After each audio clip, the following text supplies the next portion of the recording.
Salam, Namaste, Sat Sri Akal, Adab.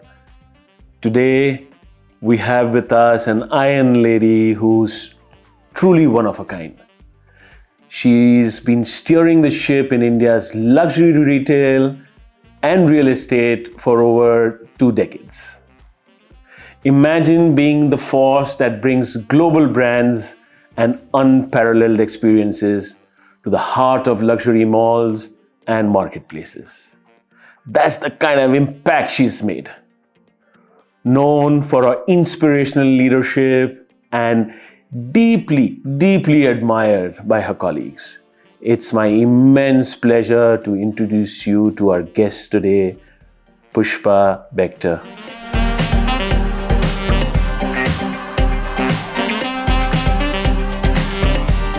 Such a pleasure, Pushpa, to see you today. Thank you so much for coming.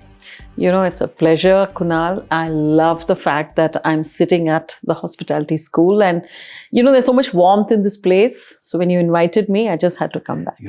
So firstly, thank you so much. And, you know, I've heard this about the warmth, and I genuinely believe that the culture that we kind of created at ISH is the fact that forget everything. It's student first. Yes. And it's industry first. Absolutely. And Absolutely. everything that we do is just taking into consideration these two.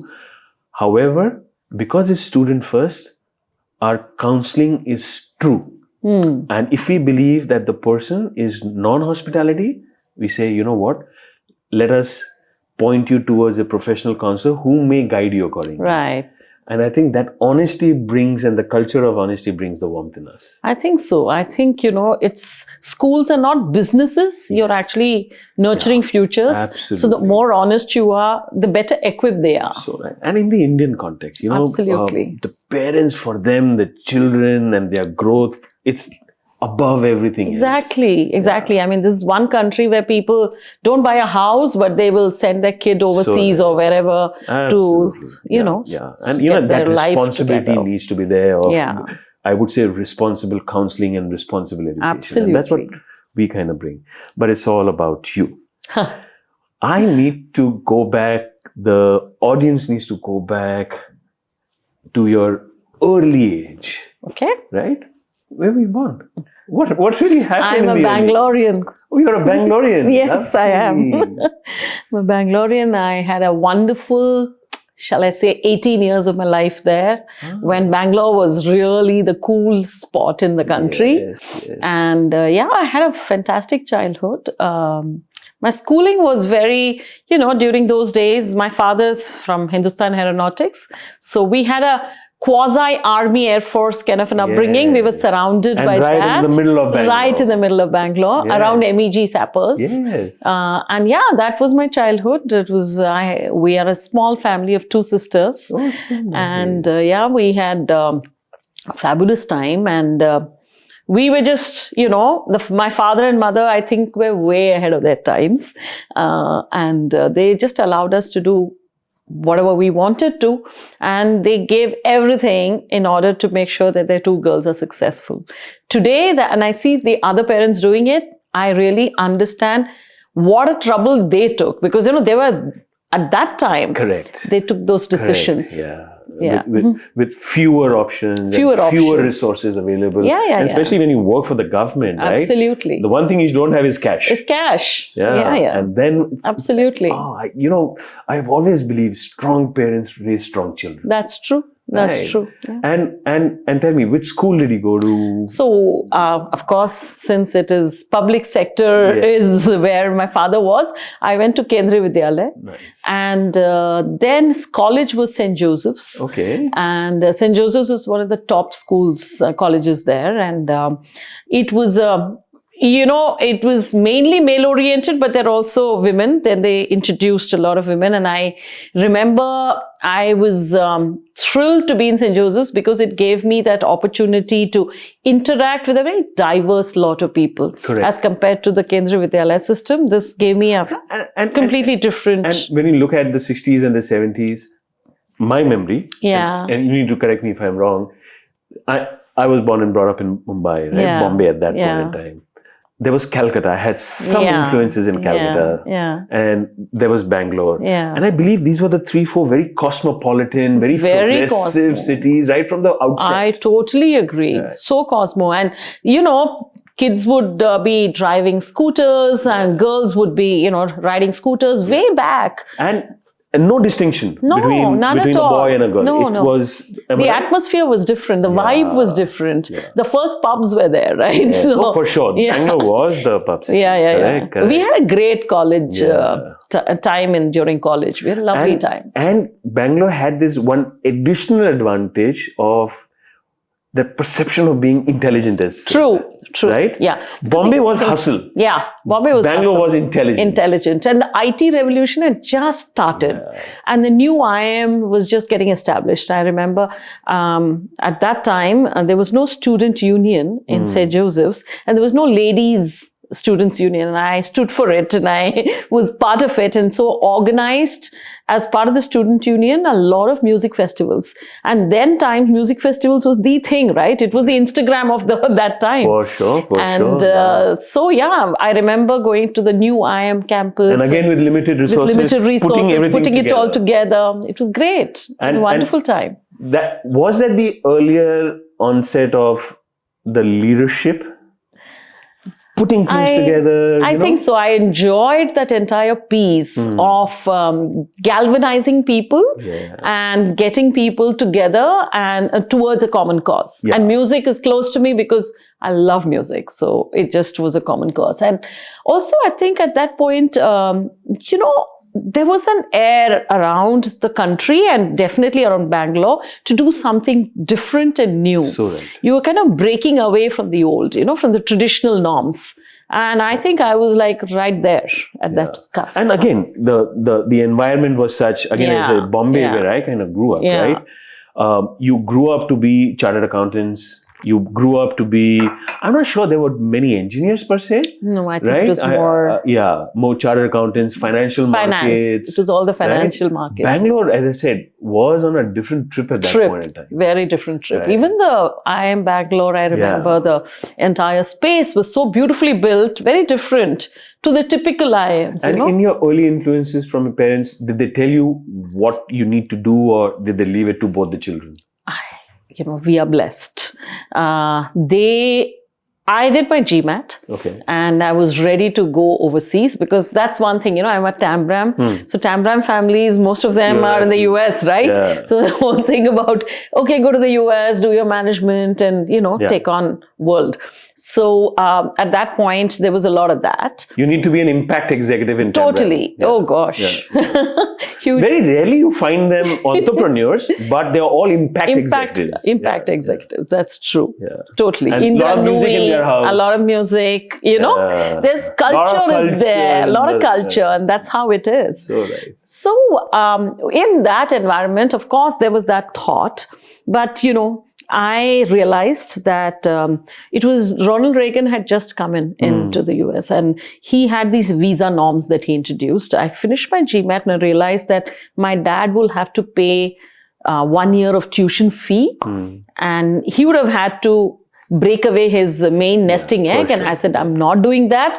And I had got a slew of recruitments done already, and so I'd got into Oberoi School.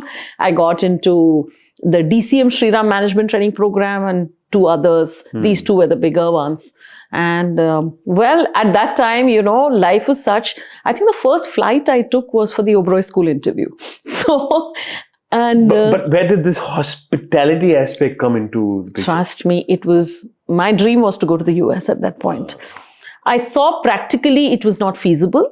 I saw Oberoi School, and during that time you recruit a series of things, and then I got into this and I said, okay, let me give it a try. But what did the Tambram family think about? They didn't like it. They didn't like it. Yeah. My mom especially cried nonstop. She said, no, I dream for you to become Indra Nui. Yeah. This is not happening. So however, my dad, I realized what situation one was in. I said, okay, Dad, let me go there for a year. If it doesn't work, then we can look at this. And well, that was that. And I came to Delhi. Delhi, right? And I that's started the and Oberoi School. was that the first time you came to Delhi at that? Yeah. Pretty much. Culture shift, I'm assuming. Huge. Right? And believe me, Delhi looked like a series of villages from their mindset point of view. The fabulous structures, but mindset was way behind what Bangalore was. True. And I did see that, and it took quite a while for Delhi to sort of mature, And I think that happened when Gurgaon happened, and the entire IT boom happened, and that's where the professionals of Delhi started to go, because That's it was largely right. a trading community. It was. It was a very different mindset. And political, of course. Political and very, very Punjabi mindset, right? True. And that cosmopolitan culture came about, I think, 15 years back, and it's really cool now, you know? Yeah. And at that point in time, you also had a sibling, right? Yes, I did. And what did she pursue? Well, she went into airlines. Then times Cathay and British Airways were two airlines that were setting base here. So frankly, my hospitality experience really helped in that. I influenced her, groomed her. I said, you have to get into this. Did she go to Hong Kong? Or yeah. She was based out of Chennai as a base, and she traveled all around for British Airways. Oh, so she was there for 15 years with British Airways. And because of that, I'm sure the family got the tickets. To fly all around. Then, I think British Airways was like this. Right there. Right there. And do you remember that ad which had come? Oh my God, yes, of course. I think it was the early 90s. Yes. It was a path-breaking ad. Absolutely. But, they also have a way of life, right? Like just like the Oberois, there's a certain lifestyle change. So in a way, both of us brought about a lifestyle change for the entire family. Yeah, so right. Especially when you come from a Tam Ram one, but not necessarily cash rich. Yes, right. Absolutely. It's frugal, but it's you're happy. And it's all about simple mind, high living, and that sort of. And incidentally, I come from an aviation background. To the point what you just mentioned, that you flew for the first time when you went for and I went for an aviation job. I had no idea. And they asked me, I said, have you ever? I said, I have no idea. Yeah. But I asked them, I said, very difficult. I said, then not really. I said, then here you are, right? If you train me for a good 6 months, I can be whoever you want me to be. And they took that punt at that point in time. So God kind of bless. So you come to Delhi, there is Oberois, which have kind of happened there. Your parents still continue to stay at that point in time in Bangalore? They would not move because obviously that's Yeah. And then what happens? Where does the career kind of take off from there? So, as I told you, my GMAT, and I had got into 5 universities in the US, and I was like, just testing this out. But then I came in here, and I fell in love and got married to the city. You were talking with the man? No, with a guy. Oh, lovely. And hormones are high at that point. And everything else took a back seat. Yeah. And my dad and mom then met him, and I got married to him eventually, and that's what happened. Yeah. And was he a Tamram? No. Oh, that would have been another conversation in your house. Yeah, of course. Yeah. I was the first one probably who got married to a Punjabi. Oh, lovely. And I'm assuming from the north of India, Punjabi? No, yeah, Calcutta Punjabi. Calcutta Punjabi. See, Calcutta Punjabis are different Punjabis. Yeah. For sure. From that perspective. More culture. Right. And did you continue work after marriage? Of course. I shifted. The Oberois have a policy, right? I remember Mr. B.Q. Oberoi saying, I said, listen, during the recruitment time, when you pass out, I said, sir, my fiance is posted to Calcutta. Can we both get a posting in the same place?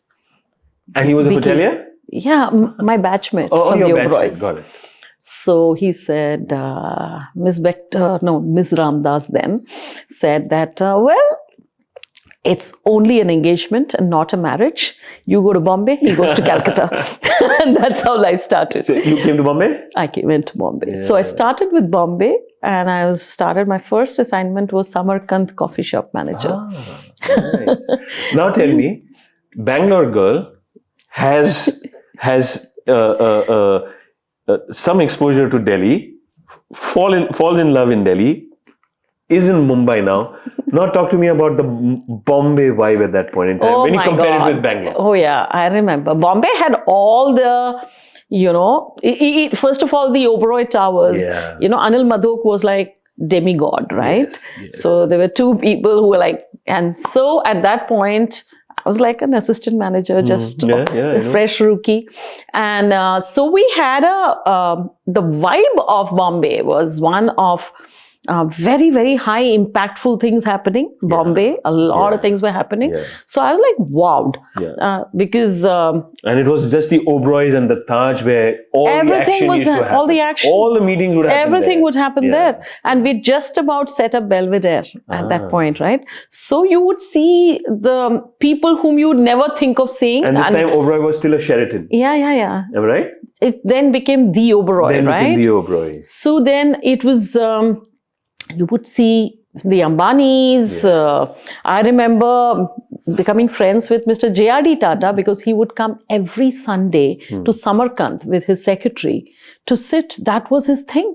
Every Sunday. So I would chat with him, that as for a young person to get that opportunity. For sure. To be able to chat with these people who have created a country, free India, was phenomenal. And I would thank the Oberois immensely for the fact that they gave me a certain sense of, shall I say, fineness in what one does, thinks. I think that training was fantastic. Everyone talks about it. I'll just tell you my story and then come back to Oberoi's story. Naresh Goa, he started off in 1993. There were just two things and he was obsessed about it, and God bless him. He used to say, if it is ground services, it needs to be Oberoi's. There you go. And he just created that culture. He's saying, that's it. If you want to treat a guest, right? Yeah. There's Oberoi. Yeah. And if you want to treat a guest in the air, that's Singapore Airlines. Yeah. And our culture in Jet had to merge the two. Yeah, the confluence of both these kind of cultures. But I'm interested to learn, what is this culture? Because everyone speaks about... the way they created the Oberoi School and what they did to these 25 people who came in from all parts of the country and not certainly the world. School. They not came at all. Everywhere. Not at all. Yeah. The way they they were not hardly, I think 50% was from Pusa and the hotel management. The rest of us were non-hotel management. But the ideology, thinking, and the attention to detail. And at that time, remember, India was just about climbing up. Going to a 5-star hotel was an event for all families, And they had created norms of finer living, finer food, way before everyone else had. And I think the training program taught us how to really, not just specific things like eye for detail, but a certain quality of your life. I think they induced that quality. And recently also when I met them during his, during the prayer meeting, I said the same thing, that we should always be grateful because they actually spewed a series of fabulous leaders by bringing in superior quality and instilling that in us, because it's our normative years. And we didn't go to Harvard. We were here. But within this space, it was not just about hospitality. It was about a way of thinking and way of living. I think that's the difference. And nobody ever came close to that. No one did. No one did. I must say even that. Even today. Yeah, I agree with you. Yeah. I agree with you. There's something about that ethos, that culture. Yeah. Again, everyone says guest first, right? But you've experienced it, I've experienced it. Now today as a guest in Oberoi. Yeah. It's distinctive, right? It's very distinctive. And it is not obtrusive at all. It's silent and seamless. Yes. And that's how a superior experience ought to be. You should feel good about it. But really not say that, the food was great. It's all the senses and sensories that you sort of, catering to. And no matter what, the minute he walks out, he needs to be that happy guest. Yeah. I don't care about money. Yeah. Yeah. And that's what which we did with both Jet and Kingfisher. when we developed I the airlines? can totally agree, because I think a bit of that hospitality touch is what gives you the X factor. I completely agree. And how long were you now with the hotel industry? We had a bond, remember? Uh-huh. So I was one of those, I must say, I developed some fabulous bonds and friendships, still hold good. The current COO, Mohit, is a very close friend. So we had a series of close friendships that we developed, and I was there for 5 years. And after that, I realized two things, because I got married and shifted to Calcutta. And I was there with the mink coat, restaurants, I did the whole circuit. And then I realized that, hey, Calcutta is not for me, because there was just unions, and that city was not really thriving, and I had a fire in the belly. So we moved to Delhi. And I would say Delhi was the start point of what we wanted to do in life. Were you still with Oberoi's at that time? I was still with the Oberoi's, and I was expecting my first child. Oh. So then I realized two things. You got to visualize your life and say, hey, I want to build a family. Oberoi's staying on as to become the general manager meant travel, mobility, not just travel, very long hours. And I realized that I want to do something really well in my career. Second is that marketing and business development was interesting me much more as compared to operations. Operations, I knew I was good, but doing something well and really being passionate about it are two different things. So right. So I realized that, that is where my interest lay. So I discussed with Mr. Oberoi then times. He said, you're leaving, you shouldn't. But then I knew my heart was to explore the world outside. And it was a big decision because, coming from a family like a simple family, and then getting in all these frills and fancies, move out of the frills and fancy to get back into the dust, which is what the outside world was then. I remember my family saying, you've got it all, you get holidays, you do this. Why are you leaving it? I said, no, I'm looking at it 10 years down the line. How do I want to build my life? If I just pause there and if I take you back to your younger self, right? Were you always like this? I think God has gifted me with some strategic insights. And I would think I'm a lateral thinker. I would like to think so. That aspect was from when you were in school and when you were in college? Yeah. So there were these dots. You knew about what you wanted. Right? Yes. I mean, nothing it's like was accidental. Everything was... Okay, I don't know what I want, but I also at the same time know what I want. I'll figure it out. Absolutely. Aside, I'd like to say it's like this, that if you have an alarm system within you, which says, I don't want this, I don't know what I want, but I don't want this. I know that I have to search. If you have that inbuilt alarm system in you, you will search and get what you want. But if you don't have it and you kind of being an automaton, or you're into peer pressure, or you're sort of surrounded by opinions and that opinions cloud you, then you can never be a lateral thinker. It's like if you have a thought, execute it, figure it out, eventually you'll land somewhere, that's your next destination. Something like that? Yeah. And also, take those cautious leaps, leaps of faith in yourself. And because the confidence is in you. Inside. You know you will not fail yourself. You will figure it out. And money was never a factor. Ultimately, it's about being comfortable with what you want to do and where you want to reach. You don't know where you want to reach. At that point, you don't know. But you know that this doesn't seem like the path that I want to take, and you have to explore. So I really think that now, if I see millennials and Gen Zs, they do it off college. They want to explore. My own opinion is, of course, they're exploring a bit too much. Maybe they need to stabilize a few years because they keep changing. But when you see the evolution, right? That is the evolution, right? Let's say we take our parents, right? For them, it was basically, this is my job. I'll grow in my job and I'll retire in that Yeah. job, whichever position Yeah. I reach. Yeah. I'll work hard and Yeah. I'll reach. And then comes the 90s where, there were 4 other companies Yeah. apart from 5 other companies. And exactly. say, you know what?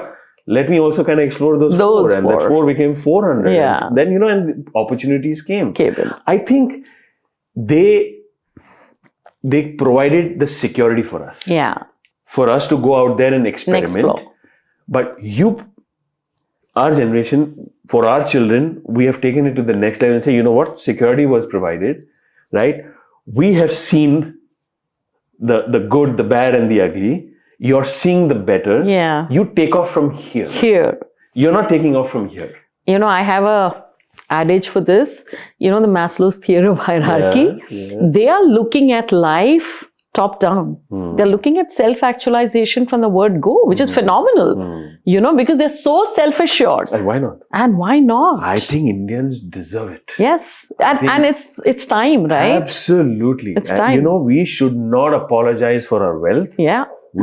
I think India and Bharat, I only pray that we become that exactly. 5,000 to 10,000 US dollar economy. I think we are headed there. It will happen. We are headed there. I think when clearly headed Ratin there. and Kavya, when they have their children and they are 15-year-olds, India will be there. Absolutely. I have no doubt. No doubts at all. Yeah, absolutely. And that's I think after our independence, the way we have sort of adapted, be it adapting to industrial revolution, to IT, and now to digitization. Absolutely. It's phenomenal, yeah. And it's no matter what, 75 plus years of independence. Yeah, that's it. We're so young. young. Too hard on yourself. Yeah. But I think our time has come. Exactly. Our time has Absolutely. come. I couldn't agree with you more. If someone has to today offer me, not that I always believed in the Indian dream, but if I had to had an opportunity to go, I would any which ways never ever go. I think you can make all your wealth here, all your happiness here. Yeah. Exactly. The Basera is India. Exactly. People are coming back. Yeah, so right. You moved from hotels now directly into retail? I was like, went into, Domino's Pizza and KFC were the 2 brands that was entering the country. Early 90s. Early 90s, So okay. right.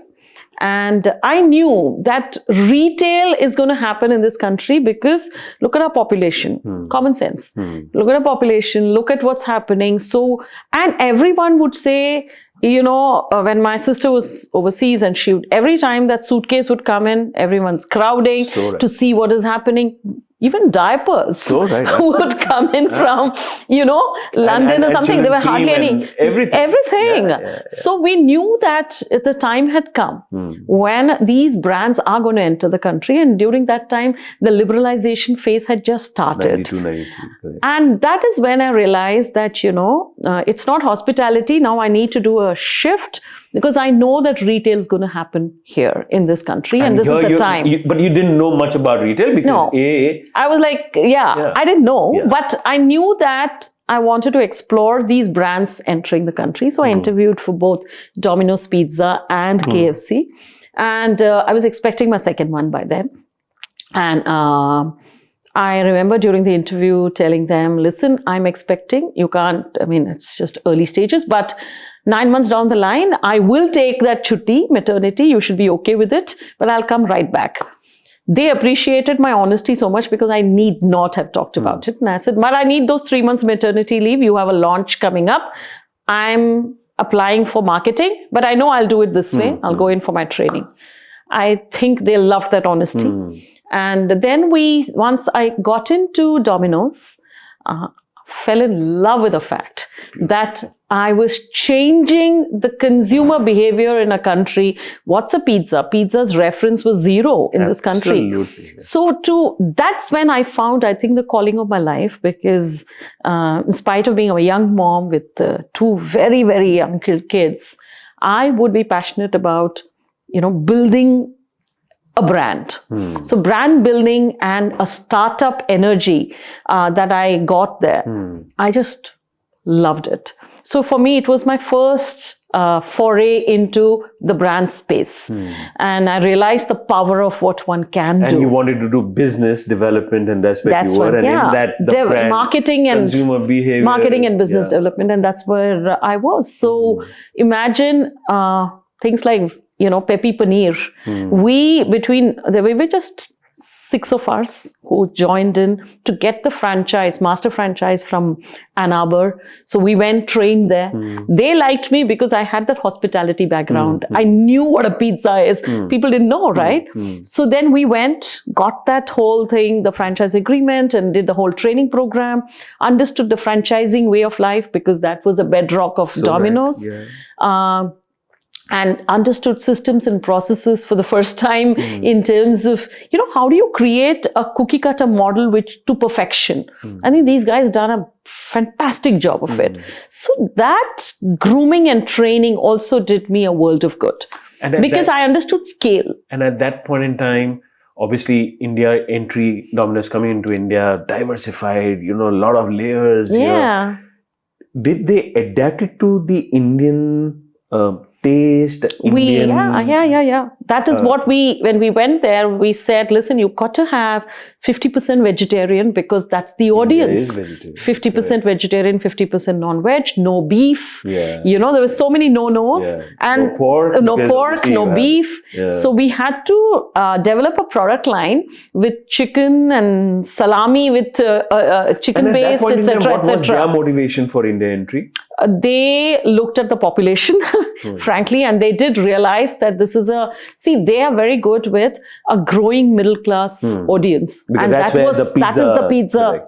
Correct. And they understood that power. Yeah. And I must say that Jubilant, which is Mr. Bhartiya, his vision was phenomenal. And I think it was a very, very good stint that I had. It was a defining stint, 5 years. And 5 years is a lot. 5 years. Right? 5 years. But now you joined it at a time where India just opened up. Yes. And when you left 5 years, how did that retail space change? Because I remember Nike came into India at that point in time, Adidas came into India. Absolutely. Right? It just transformed, right? There was so much of, first of all, Star TV, the digital, the satellite TV came in at that point. MTV came in. So there was this whole young energy that was bubbling, right? And was it largely a tier 1 city phenomenon, Domino's? Actually, we opened 3 zones till I was there. I opened we used to open zones. We had said northern zone, western, and I was there till the south. I didn't remain for the east. All these 3 zones were open. And zones means, you create a central kitchen, a commissary, and then you go carpet bombing. And that is the model. So if it was Delhi, would it have been, let's say, Haridwar as well? Or it went later. Later. We went till Meerut. Okay. And did Indians, somewhere in the early 90s, I couldn't even afford a Domino's pizza, to be very honest with you. Right? But did they take well to this concept of a pizza? You won't believe it. Our first 2-3 stores was GK1 M Block Market, then Shantiniketan and GK2 Market. So those were the core upmarket spaces, right? So we went upmarket and premium. But they were well-traveled. They were well-traveled, right? Are well-traveled. We had, in the first month, we had 1,000 people on a delivery system. We had 1,000 people waiting outside. So they just took to it. For them, it's like, acha, Domino's aa gaya. And then you realize the hunger in this market. The same thing, KFC started from Bangalore. Because they saw their research proof that the IT revolution is in Bangalore. So they started from there. But I think these 2 brands and Coke and Pepsi really started that whole revolution. One must give them credit for it. And I think that aspiring Indian, even at that point in time, right? Either because of MTV came into India, they saw the ads. And they say, you know what? Here they were indigenous everything. And, and if I can have something perhaps which the world is consuming, right? And that's where the aspiration I think the whole thing of aspiring to a Western way of life then, it starts always like that, right? You aspire for something which you consider superior. It's quite another matter now that there's a reverse element that's going on, where whatever is core Indian is cool, and there is a nationalistic fervor that I see around, and you which see is that? fantastic. We'll come to that. We'll come to that. I need to talk about that. So you're from hospitality, you get into Domino's, right? What was the next move from there? So after 5 years, you know, you have And this now whole your children thing. are like in their early 8, 9, 10, 11 years old, right? Yeah, 8 and yeah. 8 and Yeah. So at that point, I joined Avon because Fortune 500 ka chaska tha. Ki I will work for a Fortune 500 company. I think the Tambram in me was getting ignited.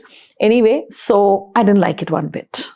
And also, I think if I'd like to tell you that unless a person sees some very difficult periods, you will never get that true fire in the belly. So things were still okay, you know, and my marriage was not collapsing. It was like beyond collapsing.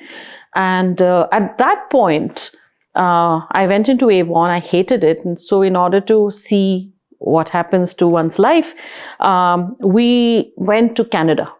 We actually migrated to Canada.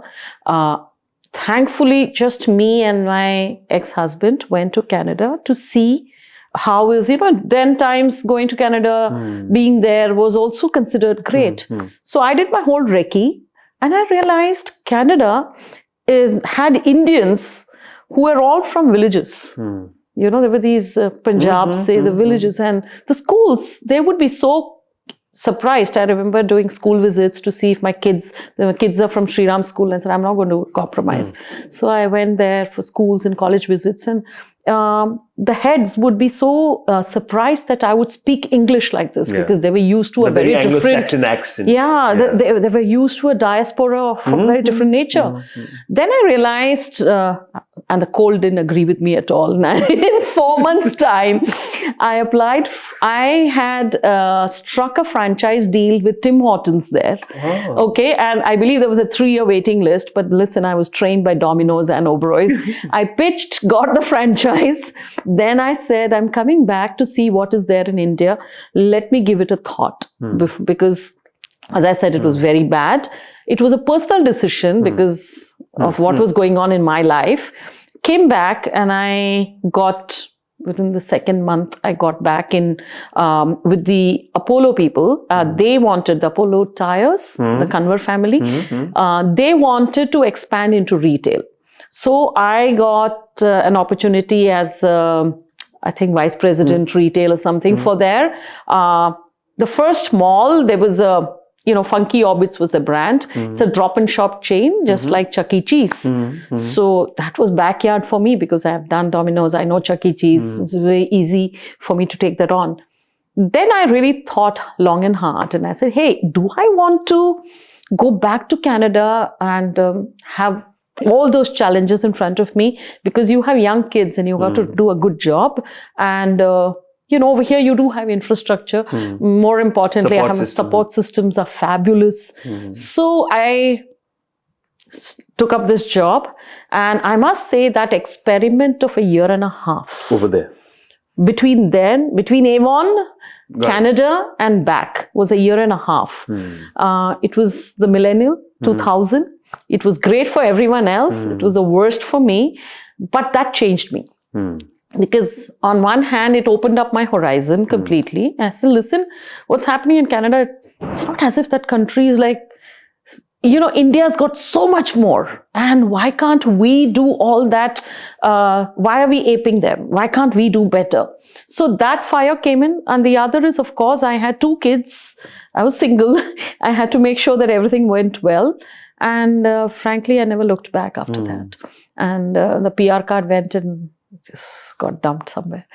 So when I came back and joined Domino's, Funky Orbits. And Funky Orbits was another fun assignment. I was with them for 5 years as a CEO of Funky Orbits. That's when the first mall was set up in the country, Ansel Plaza. So in I Ansal thought the first Plaza, mall was in Bombay. that What- was Crossroads and Correct. Ansal Plaza, Yeah. both. Debatable because Ansal Plaza also What came was up. the first one? Yeah. Okay. So Ansal Plaza had Chuck E. Cheese's Franchise. not franchise, another Funky Orbits, Okay. which was just like a Chuck E. Cheese model, which is drop and shop. You can drop your kid and shop in the mall. And it was the first mall experience. It was the first mall. After that, I opened another Funky Orbits in Mumbai, Right. Phoenix Mills. Okay. And I realized this is my passion because I had done Domino's, I'd done this, and I said, okay, this is where I want to be. And I loved negotiating There are so many agreements. moving parts. Now there's a mall, there's a real estate developer, Exactly. there's a franchise. But it was all happening, right? Yeah. And it's being there, you sort of, I understood franchising. I understood startup energy, and I understood the fact that I loved creating something from scratch. So you understand your triggers, your positive triggers very, very well. So right, I had a good fortune of leading one of the Kingfisher's brand, and it was into a franchising model, right? My journey was when I took that franchise model, I went from owning mindset to a completely different mindset by the end of 7 years. Right. And I started to believe that he has put his money, and he in the neutral gender, Yeah. he has put his money, right? If I don't listen to him, it can't be, it's my profit and his loss. Yeah. It just cannot be that. Yeah. It's like, I'm in your loss and I'm in your profit, Yeah. right? If you don't make money, I will not make money. Yeah. But it took me 3 years and terrible time.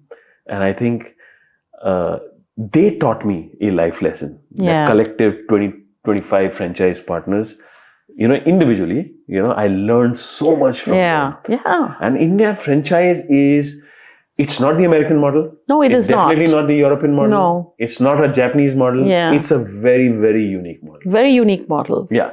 Yeah. In fact, many times I tell now my brands that listen, do you want a franchise owned company run model?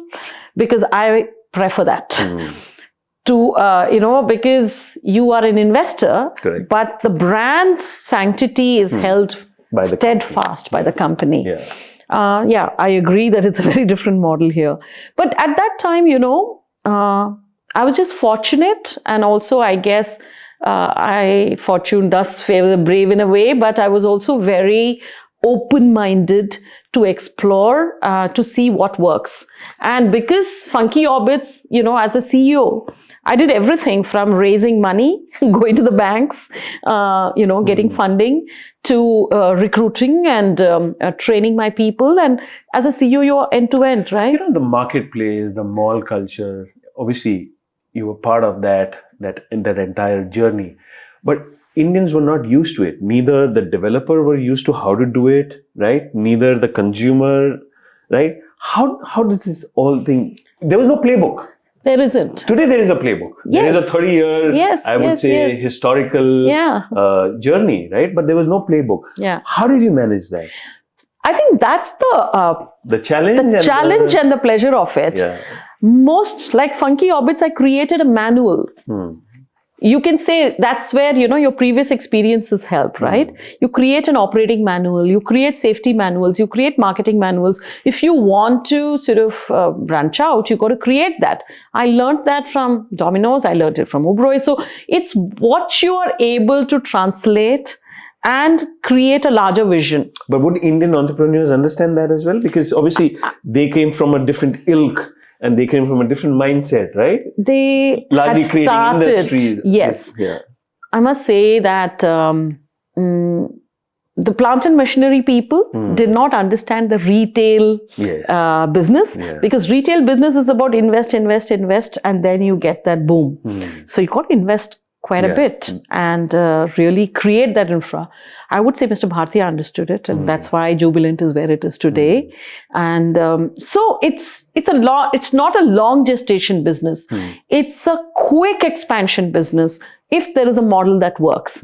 At an EBITDA level, it has to be positive. And if it's a healthy EBITDA positive, then expand. But quickly, because this is a model that can be replicated by others. And so you got to understand, then rapid expansion is the key. And you have to become a leader there. Land cost, and there is, of course, the capital expenditure. And I think when we moved from the 2000 to 2010, interest costs were very high. Very the cost high. of capital was very high. Yeah. Not conducive to do businesses in cities. Yes. How does this economics work together? Then what happens is that time, people, I'm saying, you know, as a CEO, I would pitch for money. So it would be Delhi and Bombay. I will risk these two cities. I'm not going beyond it. And even in these two cities, there were those set localities that industrialists would be willing to risk. We had not come to the realization even then that the larger India has so much more wealth. I don't think that realization had come in. It was still very, very wary and cautious and locality specific. And is it right to assume that, if you are in South Mumbai or South Delhi, you are rich, but if you were Indore, you may not be. But there is much more money in Indore. In much Indore, more money in Bhopal. Exactly. Am I right? Exactly. Right? But the mindset was such. Mindset was such at that time. Yeah. And when you look at that consumer, early 90s, for the first time, economy opening up, you know, seeing on MTV things are happening. How did that consumer behavior change? Because, you know, you have seen the entire mapping, entire change journey. Yeah. Give us a sense. So, the way consumers would look at, spending their weekends was first, they would say, अच्छा एक pizza ले लेते हैं, you know, let's get a pizza home was a celebration. I don't think Indians celebrated their moments, okay? And I want to say that Bollywood played a big influence also. Because remember that at that time, Yash Chopra had also started creating these beautiful travel movies, you know, be it Chandni, be it this, be it that. Yeah. Indians started traveling. Yes. Thanks to the Bollywood influence. And it was all happening in parallel. Yeah. Now you can join the dots. At that time, it was just happening. A lot of things were happening. Liberalization, Bollywood going international, new brands coming in here. So that whole Western influence started happening. And people aspired for a better way of living. That aspiration had just about germinated in Indians. Ke, money or making money is not a bad thing. Correct. So from I would call it this way. And spending money also. And spending money is not a bad thing. So I would call it, it was still socialistic as a country. And consumers were still of that mindset, public sector mindset, you know. Ki kam hai, kam mein jiyenge, that sort of a mindset. The saving mindset. The saving mindset. Spending mindset. So from there, they went into that spending and exploring and traveling mindset. I would say 80s and 90s and 2000 was a lot of that. So right. And then you see the consumers wanting newer things. You know, they say, why is this brand not coming in?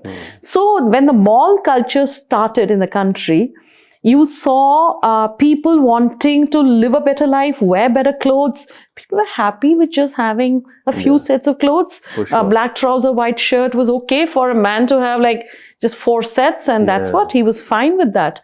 Then they started understanding, hey, why can't I aspire for more? Why can't I? But it all happened in parallel. When the IT revolution happened. For sure. And when Infosys was a success story. And so there were these self-made entrepreneurs, which made, I think, Indians look up and say, I can too. So we traveled more. We looked at things either on the satellite TV more. We looked at them and said, why can't we be there? Exactly. Right? And that exploration kind of came back. Yeah. And you saw that complete belt. The was it key to was that, it only in the city or was it beyond? beyond that, I think the key to that is also that I saw Indians realizing education is a key to phenomenal success, because sure. most people went abroad and educated themselves and became very successful, and they came back with, so there was this lot of this cross-pollination within families, and that grew aspiration in people. So they sent their kids overseas to study. That whole thing started 80s, 90s and 2000. Yeah, you're so right. You know, from a Bombay perspective, I'll tell you, I grew up poor in the neighborhood which had traders, but also had, and Bombay is a service class mindset, largely. Of continues course. to be Of there, course, so. I would think so. And the Gujaratis and the Marwadis who were traders and financial markets and dominated them, and chartered accountants and stuff, and they had their own firms, they would say, create a business and spend money here in India. And the service mindset would say, go overseas, earn in dollars and spend in money. Right? Yeah. And in both cases, wealth was being made. Right? Exactly. As a businessman, he or she was making the wealth. Yeah. And you are out there earning in dollars, but remitting back, and suddenly your lifestyle was better. Yeah. And and the parents got to see something you think I never seen before. Yeah. And then I just certainly think that whole influence of exposure, be it your kids or studying overseas or be it you traveling overseas, I think that exposure opened up the mindset of the Indian consumer. So the malls largely were for middle income group, high income group. Where did this entire luxury retail happen in India? Because that's such a fascinating. So after I joined DLF, just after my funky orbits and the Apollo, I realized that I wanted 2005 end. Yeah. And I joined them, and because I realized that, because I was so closely associated with Phoenix, and then the malls are the next big thing. I know retail. I want to get into retail real estate because that's the germination. And I had already seen in Canada and the US all these malls, and I knew that the growth would be there. So from the brand to malls. And I loved negotiating contracts. I said, I get to negotiate so much more there. So then I moved there, and of course the family interviewed and all, and moved in as a vice president. And then times DLF was just about preparing for their IPO. So, and it was... But they were not into retail yet. No, I mean, they didn't even have... They had their first sold malls. They had already started that.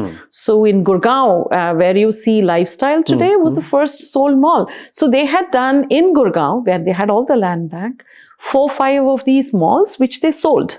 So for the younger audience, if you can elaborate, what do you mean by sold malls? So the first malls came into the country somewhere in 2000, okay, give or take a couple of years.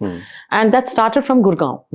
And there, those malls were ones where each shop was sold to investors. Got it.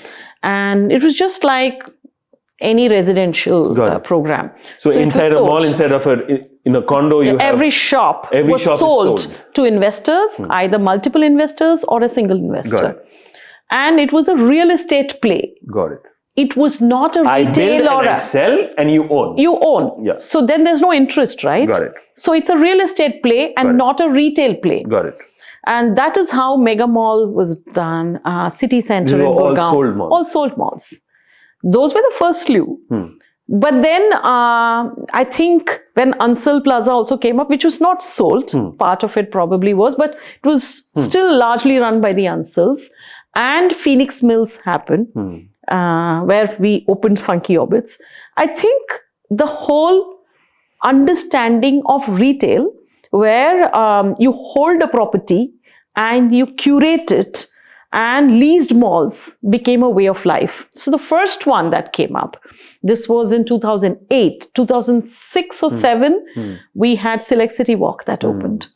And 2008 was DLF Emporio. It is to the credit of the DLF family that they saw luxury way ahead of anyone else. And at that point in time, I dare say, for DLF Emporio to be established in 2008, at least 14 to 15 brands were brought into the country by DLF, by investing. Now that is vision. So those were the times when Louis Vuitton also had an India partner. And there were no brands at all. And largely they were part of the hotel shopping. Yeah, they arcades. were pulled out. Yeah. And a luxury mall was developed. And this was 2008. And here, the first, I would totally say that DLF Emporio was the DLF first family's initiative. They took all the risks at that point. But this was not a sold mall. It was not. It is a leased model. Okay, for the younger audience again, what do you essentially mean by that? What it meant was you bought the land. So this entire Vasant Kunj district, there was a bid and you bought it from DDA and there were certain controls and you built the mall. So the promoters investing, DLF invested in those and then leased the shop. So which means all the risk is on the developer till you make a success of it and you make money out of the rental income. That is a leased mall. And for DLF at that point in time to ensure the experience is curated, to get the footfall in, to get the right brand, everything is DLF. Everything was DLF. For the brand, it's just opening up a shop. Exactly. Investing, but out of that, I'm saying that around 15, 16 of them, it was our investment even then, because the brands would not look at India and say, hey, India has got a market. So I would totally say that DLF as a company took the initiative to create this market, the luxury market in the country. So the pioneering effort of that stood great stead. And the whole experience was just not about these brands, but the entire F&B. Everything. We, invested in sets. We call it Zest first and then Sets later. It was the thing, and we got Super Potato to do the interiors. It was not anything that the Indian elite had seen or known as possible. So if you did not visit Emporio, then you're missing something in life, And prior to that era of 2008, Indians would either go down to Dubai or perhaps to the US. London. Right? London was their backyard. Yeah. You're so right. Yeah. But in dollar terms, would they get the same luxury goods over here at the same price? No. There was a premium. So initially, when the brands were established here, remember that the duty was rather very high. So right. On imports. So right. So the ease of doing business in the country was not very high. It was tough, which is why we had to invest, because the brands would turn around and say, we think it's very complex. We cannot look at India, and we do not want to invest. And you were a single window for them to just come in. And we took that risk. And we pioneered that entire piece. And remember, we also built the place and the interiors stands in good stead from 2008 to today. It's phenomenal as an iconic representation of what luxury should be. And what we did is, we did the whole Vasant Kunj district, which is, in 2008, there were 3 malls that opened. Okay, there was Emporio, Promenade, and then times we called it DLF Place Saket, next to Select City Walk. Yes. Right? Yes. These were the 3 between 2008 and 2009. But what happened in 2008, we all know. There was a Lehman Brothers crash. The meltdown which happened. So the entire financial collapse meant that there were many things that could have gone wrong, right? When I joined DLF, I was actually doing a lot of their F&B curation. There was nothing called a food court. There was not even a McDonald's in any of the, DLF malls. So I went headlong into putting all this together, the F&B piece together for DLF. And there were 5, at that point, these 3 malls that we were curating. And I did the entire F&B for them. And then I remember I was called in and I said, okay, listen, the mall Promenade is opened. We've got the OC and we don't have a tenant. We don't have any tenants. So please go handle it. You start off, and that's the second challenge that I took on. So I remember walking into Promenade as the center head for Promenade. And this was like 1.5 years, I think, into the company. And the next day, I was on the front page of Economic Times saying, mall has opened and all the tenants have just walked out. And they did. And we realized that actually it was a blessing in disguise. So we said, listen, we had actually leased the mall like a sold mall. Whoever brought in, say, 500 rupees a square foot or whatever is the square footage rate, I don't remember, take it. There was no curation. And I had got my exposure. I had seen what was happening. And I said, wow, this is an opportunity. It's to do things. To reset everything. And reset. And I remember doing a business plan. I said, give me 1.5 years. And that's when we got Zara in. We curated Promenade. We removed every brand that was in the already leased out because they walked out. Got it. And so it's blessing in this great blessing. And we curated it. And we said, let's position the mall. Where do we want to place it? We are in South Delhi. We want to be the fashion capital of the country. That was a positioning. And we leased it to that positioning because it just makes sense. For the uninitiated, especially again, as I say, the podcast goes across levels of ages, you know, to the younger audience. Brands like Zara, Uniqlo's, H&M, Marks and Spencer, are they the pull brands? Yeah, they are the anchors. They are the anchors. So if you know, I'll give you an example. Promenade, Zara, gets around 11 to 13% of the traffic. They pull. They pull the traffic. And then, of course, other traffic, shopping also translates, they benefit right? from this. They benefit, right? So it's very important to choose the right anchor. But at that time, people used to only understand, do a very large hypermarket, etc. We curated Promenade. Now it all looks very easy because everyone's understood it. Yeah. But at that time, it was new. But at that point in time, you would have also seen the big bazaars kind of coming up for the masses, bada sale, bada din, right? And this was completely contrast to that luxury, right? Yeah, more premium, right? Because it's Vasant Kunj. Yes.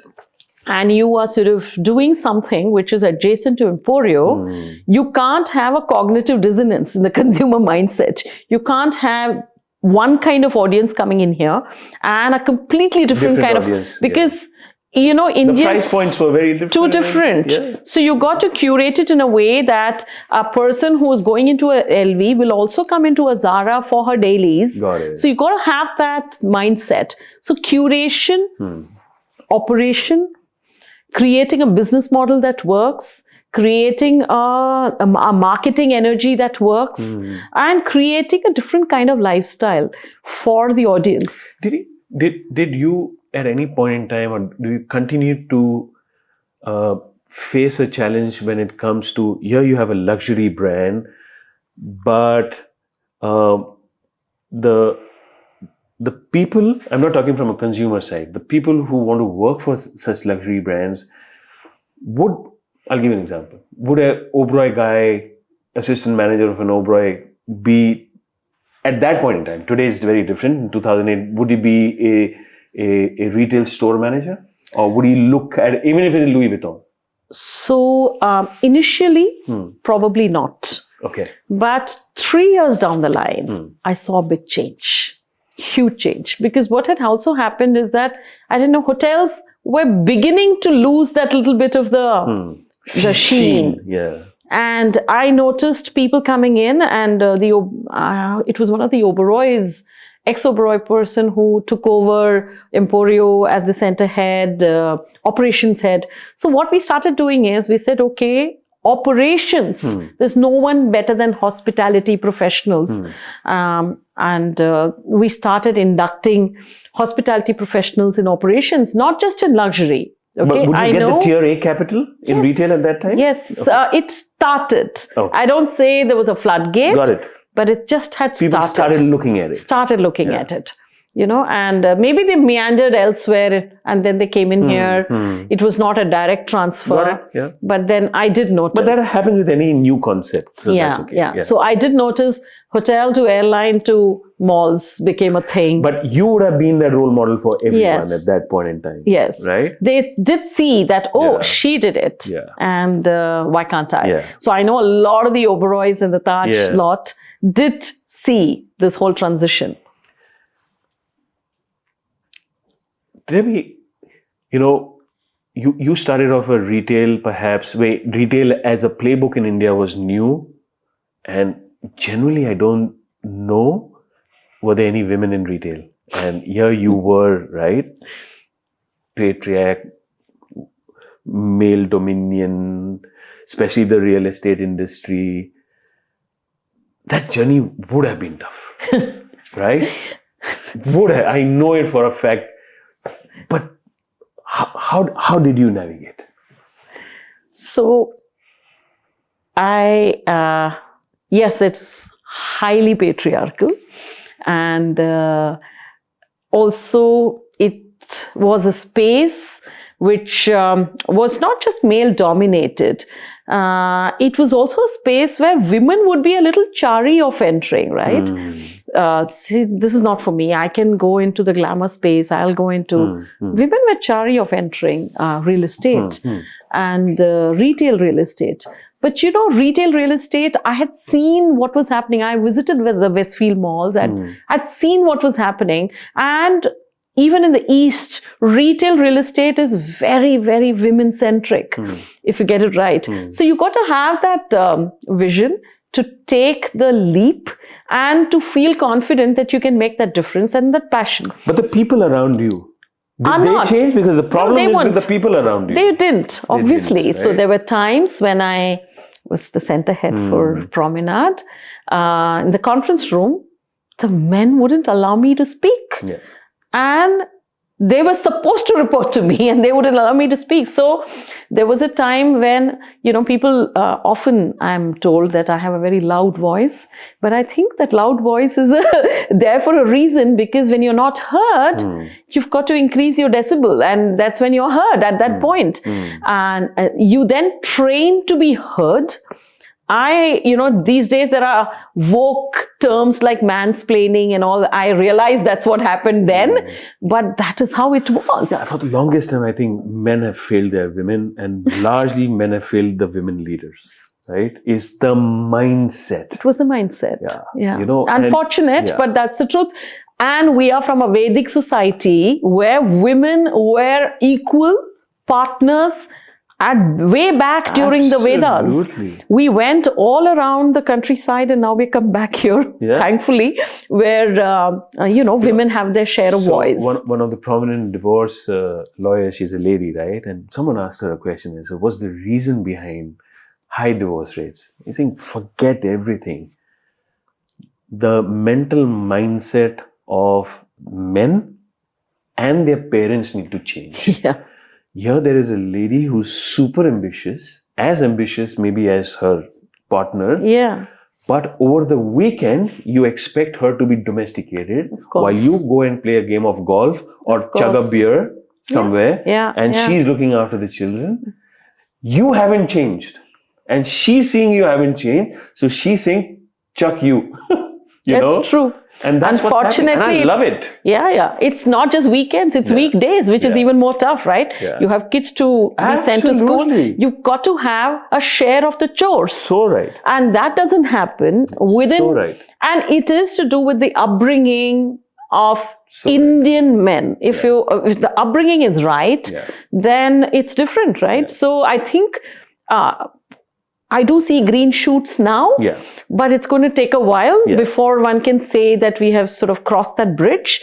But it is tougher for a woman. I mean, you're asking me straight, let me tell you, you've got to work harder. Yeah.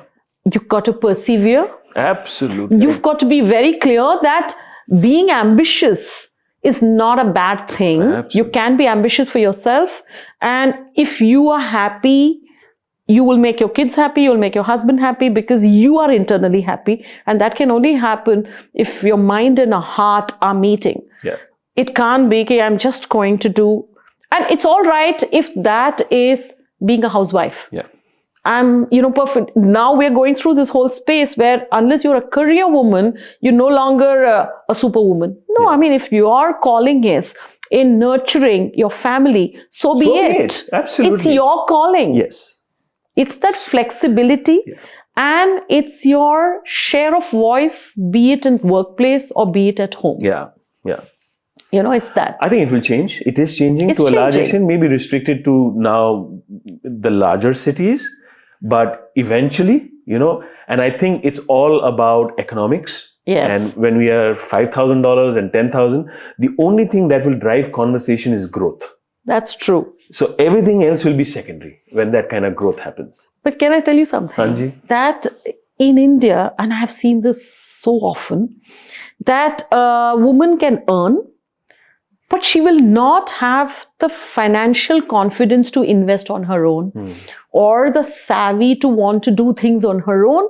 For her investments, she will say, Acha, aap hi invest kar do. I know multiple because of women. the patriarchal society, we have mentally victimized her. Why? We have told her. You get your money and give it and I'll invest because you don't know how to invest. I have seen power couples, and once in 15 days, you know what I do? I park my car in a crowded street only to observe. I get a lot of energy from just observing everybody. Yeah. It could mean anybody. It could mean a kela wala on the left-hand side, or it could be a guy driving a car. I don't care. But I'm just observing. And few times I've observed power couples, the man is holding her hand to cross the road. She doesn't need your hand. Yeah. Don't be that protective. Yeah. All she can fly through that road, but that and you see through that body language, that I am there only because of me. You can cross this crowded road, and Yeah.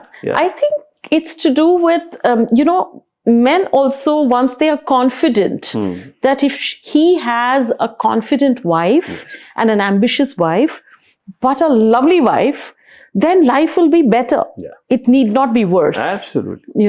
I think that she will force change. It's Absolutely. very symbiotic. Yeah, absolutely. I think the women generation will force change this mindset. Yeah. And in DLF Women's Day, I insist on having a financial workshop, and today the promoters also insist.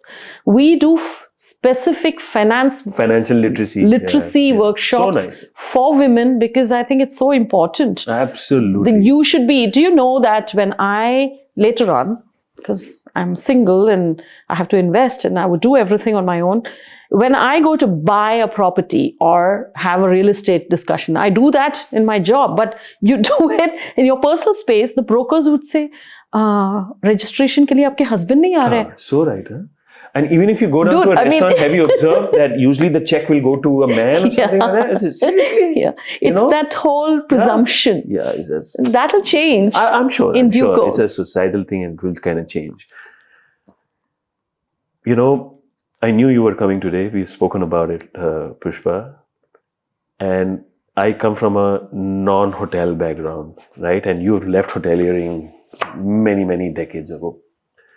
And I asked few people who but they are again non-hoteliers, and they had some amazing thing to talk about you and your leadership style.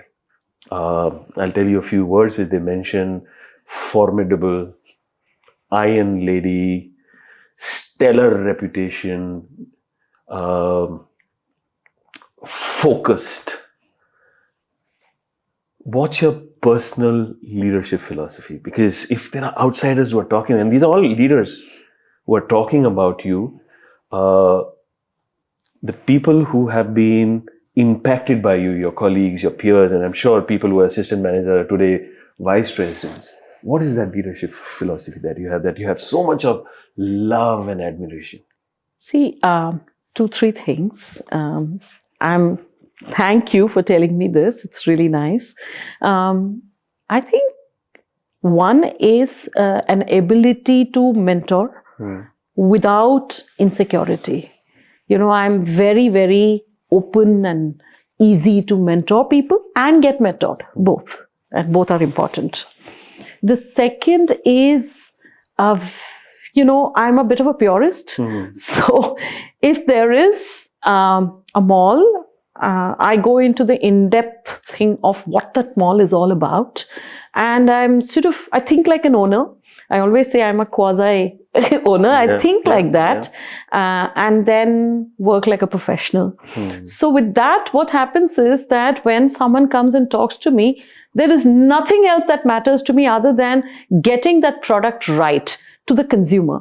And my leadership style is nurtured over the years as one who is very people oriented, because see, this space is all about listening to your consumers, understanding the change, and you've got to be very, very fine in terms of listening. And so I would like to think that I listen, I see, and after that I do think about how I can create that product which is as relevant for the future as it is for today. In order to do that, you got to be a people person. You have to be a team player. You cannot think that you're the only rock star in the room. I am surrounded by young people and middle-aged, and I allow them to speak. I allow them to speak. In fact, even today, there was this slew of young guys. I said, listen, now we are launching 3 new malls this year. And the world has changed. Gen Zs are going to rule the roost. You guys are Gen Zs. I want to know, when we are brainstorming, what do you think? You don't like it, you will nail it. You will say why you don't like it. So the more you listen to the junior most person in the room, and you allow them to manifest and express. They may not always be right. That's okay. But brainstorming means truly brainstorming, and that's what gives Let the better argument win. It's not about my voice. It's about the right thing. So you got to be a purist, and you got to understand that it's not ego play. It's not about, oh, Pushpa has reached this level, so what I say is always right. No, it is about what will work for the product, which is right. And the other thing that I want to really say is that I think I have a quality of perseverance. If I think that this has to be done and it's getting delayed, but I will persevere till it's done. So, for example, I had a wish, never. So, Mall of India was the largest mall in the country.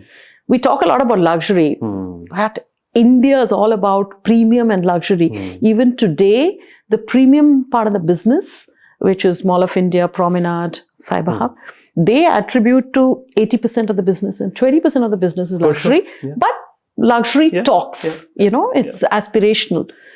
But this 80%, when Mall of India was the largest in the country. That time it was the largest. So I had made a wish list mall. Purely out of consumer research, understanding what the consumer is all about. And I had placed where Uniqlo is today. Uniqlo was like nowhere in the picture.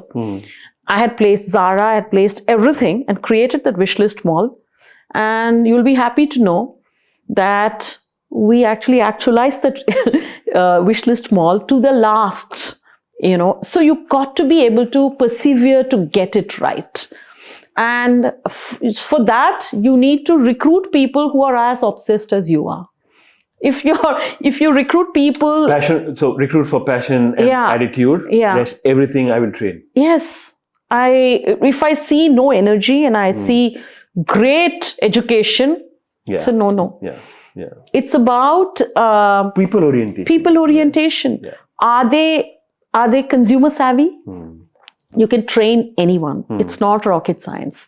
But it's about the attitude. It's about persevering. It's about understanding what the consumer wants and being able to deliver before they realize what they want, So that requires obsession and passion. And I think brands, experiences, organizations who have kind of done that over and other ones who are the consistent compounders. Exactly. Right? And I always tell my team that our real agenda is to improve the quality of life where we go. So if we get that right and you're working downwards towards improving the quality of life, you'll get it. I was telling my older one and she made a comment. she's 15, she was judgmental about something. I said, no. I said, I want you to think about that couple or perhaps family with children. I said, they work their ass off Monday to Friday or Monday to Saturday.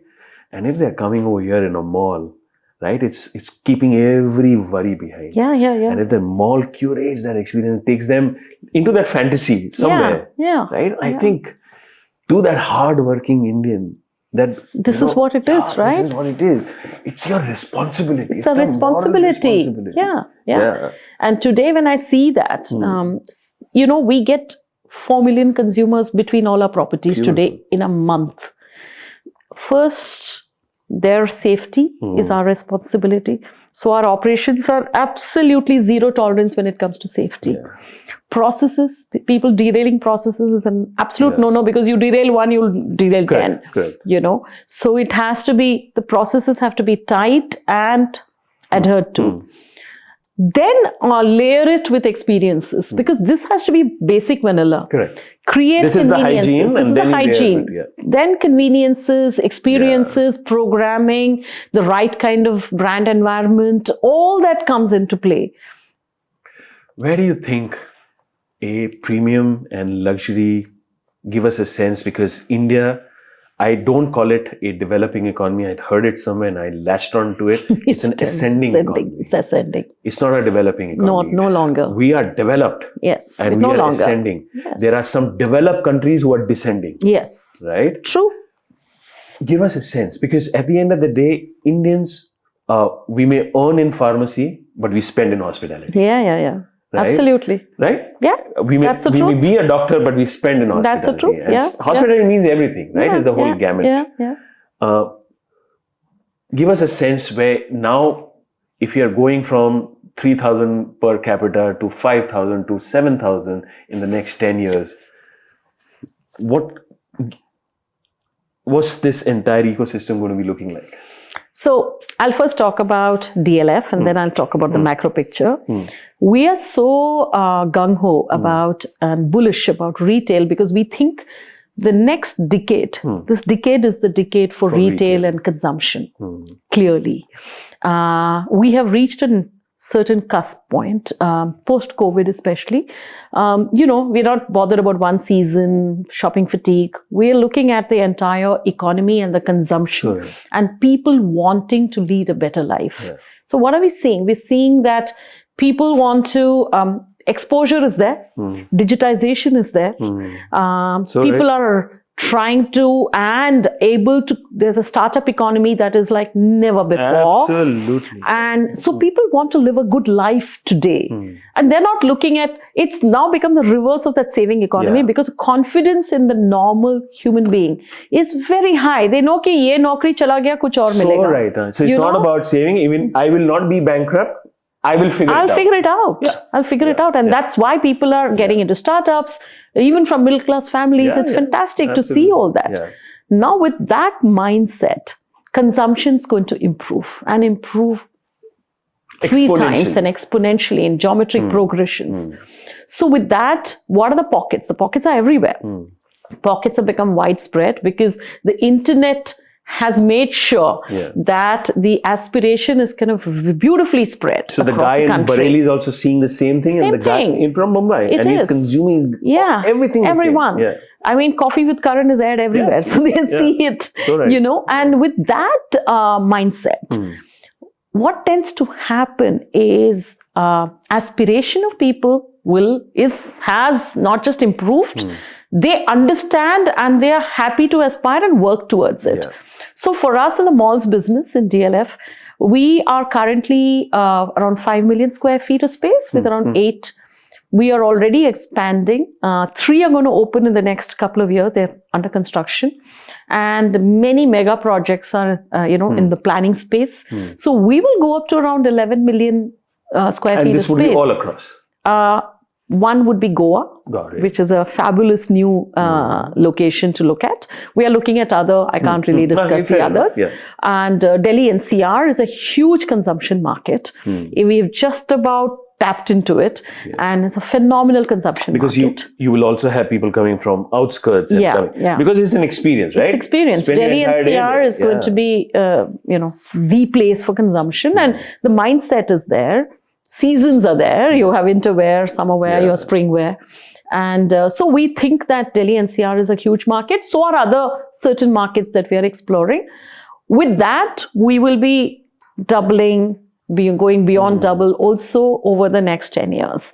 I see this business to only grow, and even organic growth is very, very bullish, which means what we have today, year on year growth And this will is be both, bullish. of course, at the premium and the luxury segment, Both, right? And both are going to grow. Both are going to grow. Yeah.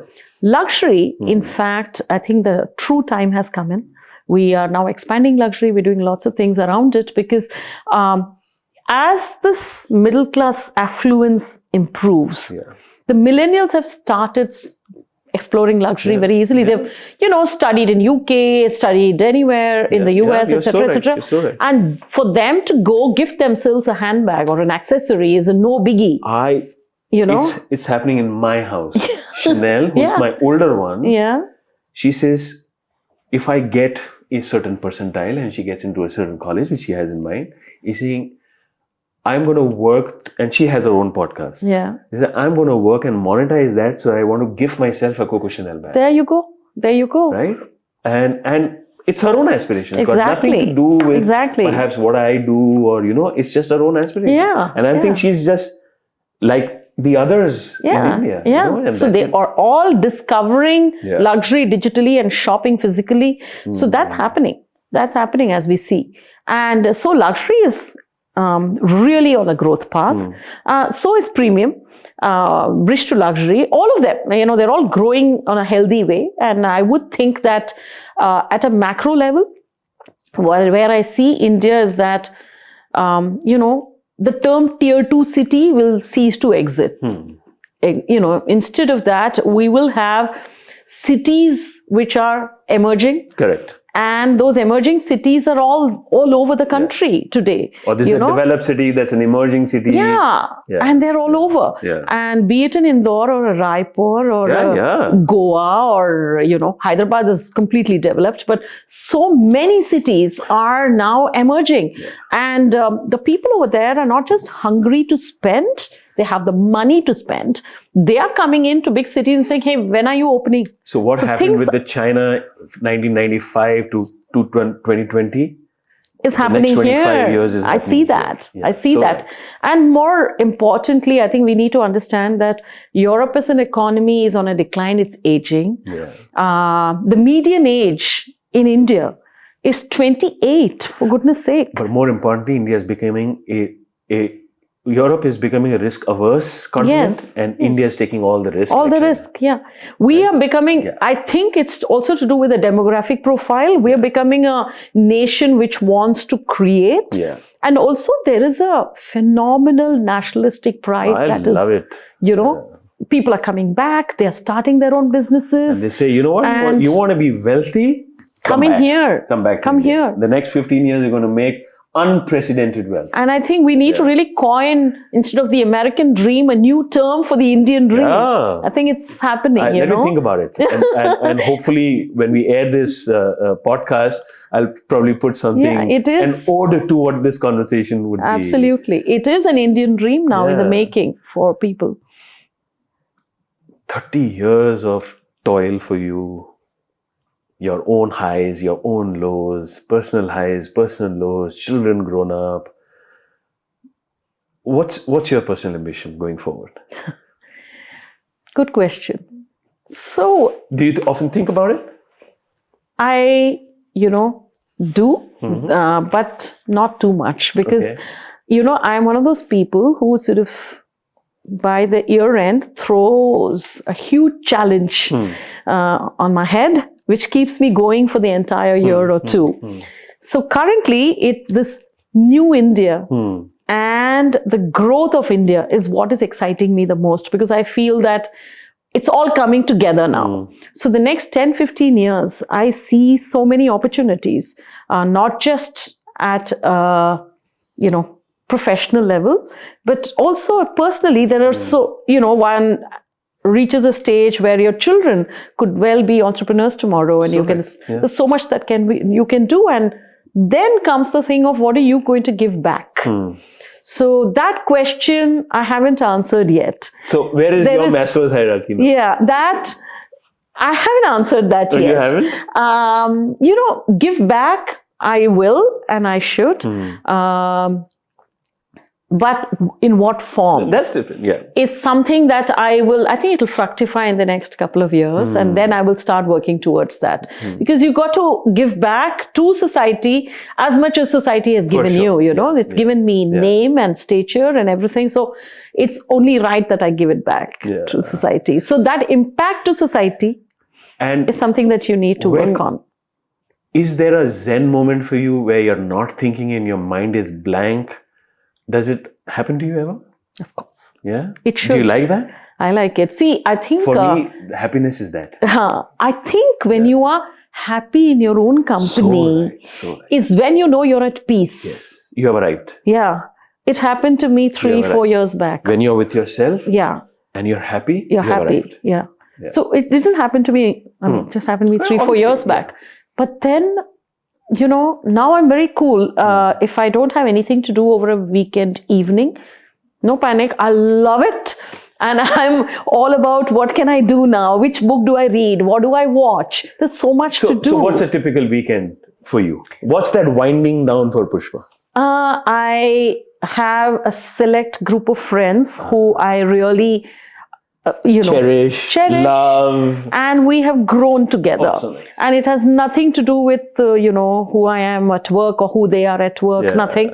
It's just us, and so that's one your aspect. Support system. That's my support system, and I have lovely kids. Thank God for that.